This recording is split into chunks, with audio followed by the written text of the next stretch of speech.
kita langsung masuk ya teman-teman ke sesi panel discussion. Oke, kita akan bacakan, ini ada pertanyaan yang pertama ya Kak, dari Aidil Azizi ya. Oke, assalamualaikum saudari moderator dan narasumber ya. Salam dari Malaysia. Wow, jauh ya dari Malaysia ya. Saya ingin bertanya bagaimana bisa saya ingin konsisten dalam kebahagiaan. Meski di lingkaran yang biasa, golongan sederhana, orang biasa. Oke, pertanyaannya luar biasa ya, luar biasa sulit. Thank you Aidal ya, nah ya buat pertanyaannya. Kalau menurut saya konsep kebahagiaan itu adalah moment by moment, gitu. Jadi satu hari itu bisa jadi banyak momen, gitu. Dan bagaimana di setiap momen itu kita mau bahagia. Jujur saya bilang kalau itu challenging sih. Dan menurut saya it's okay untuk merasakan semua emosi.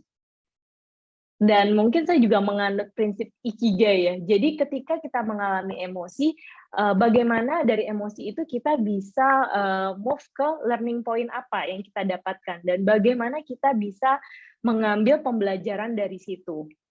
Dan saya yakin ketika kita menemukan pembelajaran atau sesuatu yang bisa kita ambil atau sesuatu yang bisa kita improve, dan itu bisa jadi happiness. Wow, luar biasa. Thank you Kak Fla. Dan ini mungkin dari Kak Jainal juga mau menambahkan nih Kak untuk. Iya, jadi begini ya juga saya luruskan juga ya. Jadi ketika saya ngebahas tentang happiness, berbahagia untuk kehidupan sehari-hari, sebenarnya juga bahagia itu belum tentu hal yang positif teman-teman.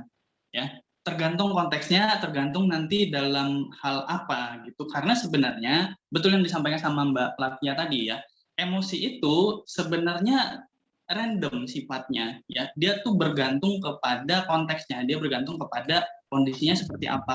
Ketika misalnya kita ingin selalu bahagia, saran saya juga jangan lupakan emosi-emosi yang lain ya. Karena emosi itu ada banyak ya, jadi bukan hanya bahagia ya. Meskipun bahagia itu selalu diidentifikasikan dengan hal positif, tapi kita tuh di satu waktu butuh kok teman-teman emosi negatif, kita tuh butuh sedih kok. Tapi di waktu yang tepat dan setelahnya tuh ngapain gitu. Ada nggak sesuatu yang bisa dibangkitkan kembali? Oke ya, semoga terjawab ya Kak Aidil ya. Kita lanjut ya Kak Flav dan juga Kak Jainal. Ini ada pertanyaan dari Kak Rohmat Ramadan dari Universitas Alma Ata Yogyakarta. Izin bertanya, bagaimana cara mengatasi overthinking yang sangat mengganggu produktivitas? Terima kasih. Ini untuk Kak Flav katanya ya. Yang pertama adalah kita harus tahu dulu root cause kita yang membuat kita merasa overthinking itu apa. Apakah ada masalah personal, apakah ada masalah pekerjaan, dan sebagainya gitu. Sambil kita paralel ibaratnya mencoba menyelesaikan permasalahan yang membuat kita overthinking itu. Kita harus tahu dulu root cause-nya gitu. Nah, tapi kalau untuk soal produktivitas, menurut saya adalah yang pertama yang bisa membantu itu to-do list. Jadi memang bikin to-do list gitu, dijauhin atau di silent. Kadang kan notification itu yang membuat kita mudah terdistraksi. Cuma sometimes untuk productivity sendiri memang cukup challenging untuk selalu stabil dan produktif ya. Apalagi kalau Mas Rohmat ini memang ada problem khusus yang memang cukup major dan bikin overthinking. Saya rasa permasalahan overthinkingnya itu bisa diselesaikan dulu gitu. Apakah ada masalah di relationship, mungkin family dan sebagainya. Oke, mungkin dari Kak Zainal ada tambahan atau sudah? Oke. Karena begini, overthinking itu juga sebenarnya bisa jadi karena sugesti loh teman-teman. Nah, pertama sehingga begini, buat Kak Rohmat, coba dipertimbangkan lagi, coba dilihat lagi ke masa lalunya, apakah jangan-jangan itu hasil dari self diagnosa yang terlalu cepat ya, gitu. Karena overthinking itu, jujur teman-teman, itu adalah bikinan orang awam ya. Kita tuh nggak punya di psikologi itu istilahnya overthinking. Nah, sehingga sebenarnya perlu dulu diidentifikasi, ya definisi saya terkait overthinking apa ya gitu. Nah, tapi sekarang gini, katakan misalnya memang overthinking, kebanyakan pikiran gitu ya. Nah, dari segi klinis, memang biasanya overthinking ini dia tidak berdiri sendiri ya. Ada nanti masalah-masalah lain yang sebenarnya ini menjadi akarnya, yang overthinking ini hanya sebagai tambahan gitu. Thank you Kak Jainal dan juga Kak Flav tadi ya. Kita lanjut lagi, ini ada pertanyaan dari Kak Lia ya. Izin bertanya Kak, bagaimana jika kita telah menemukan ikigai kita tetapi tidak memungkinkan untuk mewujudkan ikigai tersebut? karena lingkungan sekitar tidak mendukung? Karena gini, karena biasanya orang merasa ikigai itu passion. Karena ikigai itu adalah yang saya suka dan saya punya skill di situ gitu kan. Kalau misalnya kita lihat dari bundaran ikigai kan. Nah, padahal ikigai itu lebih dari itu. Ikigai adalah ketika kita udah ibaratnya menjadi profesi kita dan kita bisa melihat dari apa yang kita lakukan itu ada impact buat orang lain gitu. Nah, kalau sekiranya lingkungan sekitar kita tidak mendukung, jangan-jangan ikigai itu adalah tentang passion gitu kan. Teman-teman pengen jadi apa, tapi keluarga nggak setuju gitu. Kemudian bagaimana kita menghadapi lingkungan sekitar kita yang tidak mendukung gitu ya. Nah, yang pertama adalah memang ikigai itu butuh action, teman-teman. Kalau kita tidak action, maka kita juga tidak bisa ibaratnya membuktikan ke orang-orang gitu bahwa I live my ikigai. Jadi menurut saya, ketika teman-teman sudah menemukan ikigai, it's a good thing. Berarti PR setelahnya adalah bikin action plan. Gitu. Bikin action plan 3-5 tahun, 1-2 tahun saya mau ngapain gitu. Oke, ya, thank you Kak Flav ya. Semoga tadi terjawab ya kali ya. Mungkin dari Kak Jainal mau menambahkan atau sudah oke? Iya, sedikit aja karena tadi sudah banyak ya dari Mbak Flavia ya. Intinya pada saat kita pengen melakukan sesuatu atau punya dream gitu ya, pada saat itu bertentangan dengan orang tua, terkadang tuh bisa juga gini, orang tua atau ibu atau ayah kita tuh hanya saja tidak paham ya terkait dengan apa yang kita inginkan ya. Poin saya adalah bisa jadi yang pertama tuh dikomunikasikan dulu aja ke orang tua bagaimana yang ingin kamu capai di masa depan gitu. Karena sebenarnya semua orang tua tuh sayang sama kita kok gitu. Hanya saja ada beberapa part ya yang mereka nggak paham ya terkait diri kita gitu. Nah, komunikasinya seperti apa? Komunikasinya yang asertif ya. Nah, asertif itu adalah komunikasi yang berorientasi kepada kejujuran. Jadi kita jujur dari lubuk hati yang paling dalam, terus juga ini untuk kebaikan bersama gitu. Oke, kita langsung masuk lagi nih Kak, pertanyaannya cukup banyak gitu ya. Ini ada yang mirip-mirip, ini dari Kak Olive dan juga Kak Delima Putri ya. Kalau dari Kak Olive ini mau tanya, gimana sih supaya kita bisa enjoy dengan hal yang tidak kita suka gitu ya. Kalau dari Kak Delima itu, apa sih yang menyebabkan mood cepat berubah dalam sekejap gitu. Kadang tiba-tiba happy, lalu terus jelek banget moodnya gitu ya. Nah, itu seperti apa ini? Oh ya, oke. Gini. Jadi mindset-nya dulu ya, mindset-nya. Kita tuh hidup juga tidak selalu mengerjakan apa-apa yang kita suka, teman-teman. Ketika misalnya di kondisi yang memang dipaksa untuk melakukan, ya kayaknya kita juga perlu belajar deh untuk menyukai apa yang kita lakukan gitu. Oke, mungkin dari Kak Flav juga mau menambahkan?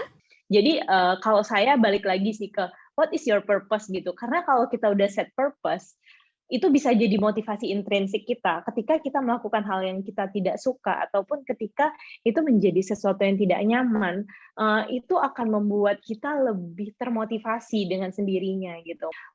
Hal-hal yang tidak enjoy itu juga menurut saya harus difilter gitu. Apakah hal-hal yang tidak enjoy ini benar berkorelasi positif dengan tujuannya teman-teman? Oke, ini kita langsung masuk juga ke pertanyaan dari Kak Margareta Chandra ya. Izin bertanya Kak, bagaimana kalau kita belum menemukan purpose dalam hidup kita?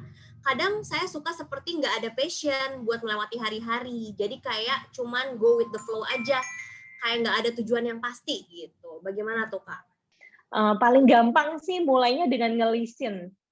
Ada 2 cara. Yang pertama, kalau teman-teman tahu apa yang disuka, coba ngelisin deh apa yang disuka gitu. Ngelisin, oh saya suka apa? Pas masa kecil tuh saya suka apa sih? Itu paling gampang, mudah untuk mengingat, untuk menaikkan yang namanya interest atau minat.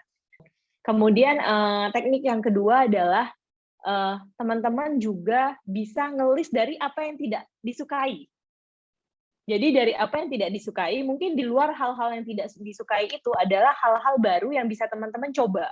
Nah, kemudian kalau misalnya berbicara tentang passion ya, saya selalu punya prinsip there is no passion without action gitu. Jadi memang harus dicoba dulu. Kalau teman-teman cuma bermain, berasumsi dengan pikiran sendiri, nggak dicoba dulu, teman-teman nggak bakal tahu. Mungkin Kak Jainal mau menambahkan atau sudah oke? Nah, ada pun tambahan dari saya, kalau misalnya memang kayak butuh gambaran yang dari profesional, teman-teman boleh kok tes psikotes aja. ya. Jadi tes psikotes itu biasanya nanti akan dikasih informasi terkait kepribadian teman-teman, terkait kecerdasan teman-teman seperti apa, yang mana dua informasi ini nanti bisa ditarik ke pekerjaan yang paling sesuai gitu. Nah, kita lanjut lagi Kak ke pertanyaan dari Kak Mutiara Napitupulu ya. Izin bertanya, bagaimana kita bisa menetralkan antara ambisi dan goals yang akan kita capai ke depan? Bisa dijelaskan nggak Kak terkait dengan ambisi dan juga target? Tadi ngomongin soal ambisi dan goals ya. Ya. Jadi ini sebenarnya lebih ke mengelola ambisi ya, gitu. Bagaimana bisa membalancekan itu adalah yang pertama balik lagi ke purpose sama tujuan. Makanya memang harus di Ikigai Consulting sendiri kita kalau counseling karir tuh harus yang namanya bikin plan. Teman-teman 3 sampai 5 tahun, 1 sampai 2 tahun itu mau seperti apa? Karena di situ pasti akan membantu teman-teman untuk bisa mengelola ambisi. Nah, jadi balik lagi bagaimana bisa mengelolanya adalah teman-teman harus bikin yang namanya karir path-nya teman-teman dulu. Rencana nggak apa-apa. Kemudian yang kedua, tips ringan dari saya adalah nggak apa-apa, banyak-banyak ngobrol aja sama orang tentang mimpi teman-teman. Gitu. Luar biasa. Thank you Kak Flav ya. Mungkin dari Kak Jana juga mau nambahkan nih Kak. Itu tolak ukurnya adalah 2 ya. Jadi apakah yang kita lakukan ini tuh cukup berdampak positif atau merugikan diri kita sendiri, atau yang kedua yang kita lakukan ini pada akhirnya merugikan orang lain. Saya berangkat dari bagaimana memandang ambisi ini sehat atau enggak aja. Oke, ya kita lanjut lagi. Kita masuk ke pertanyaan terakhir ya. Ini kita akan bacakan dari Kak Dea Rahmania ya. Izin bertanya Kak, bagaimana caranya supaya kita lebih bisa mengenali diri kita sendiri dan juga bisa terbebas dari masa lalu yang buruk yang menghantui hingga kini? Wow. Oke, kalau untuk mengenali diri kita sendiri, bagaimana caranya? Memang kita harus aware ya. Tadi tujuan teman-teman ngambil psikotes dan sebagainya itu sebenarnya salah satu bentuk usaha untuk mengenali diri gitu ya. Kalau kita butuh tools. Dan cara yang kedua adalah teman-teman juga bisa untuk ngobrol. Menurut saya kemarin kita ngobrol sama orang, kita minta feedback orang lain, itu sebenarnya juga bantu kita mengenali diri.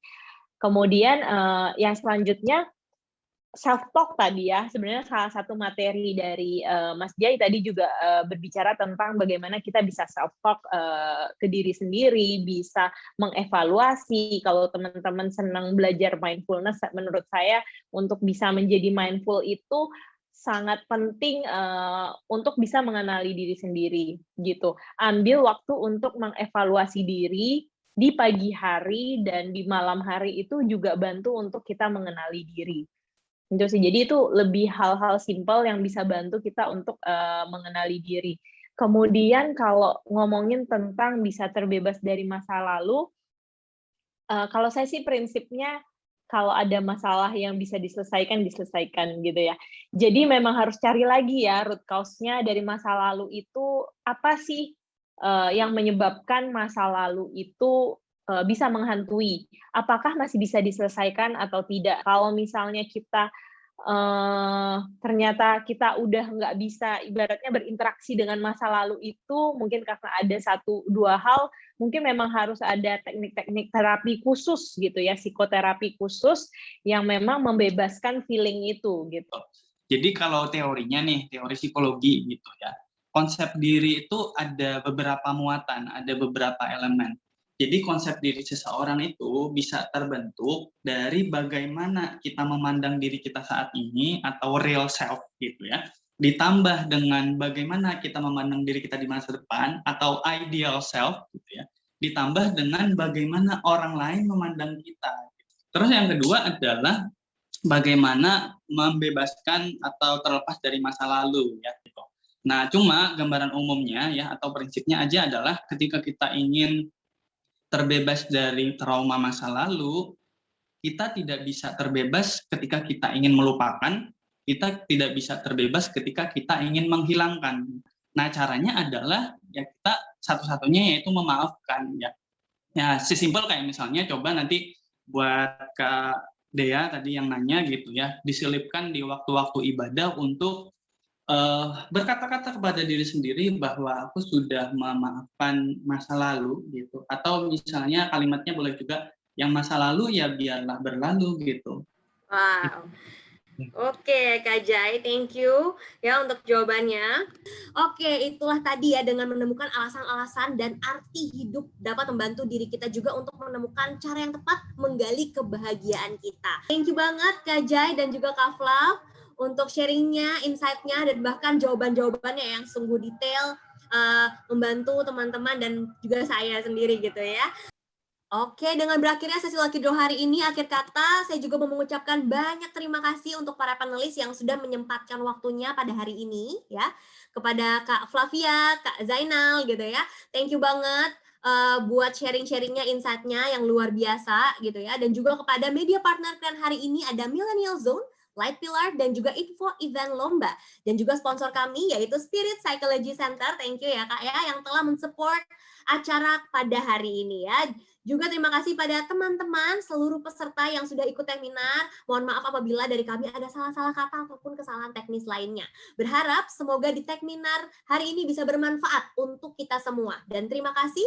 Sampai jumpa di Techminar Keren lainnya. Dan tentunya jangan lupa follow Instagram Keren di @Keren_Indonesia dan juga Facebooknya di Keren Entertainment Indonesia. Thank you, stay safe, see you, and bye-bye.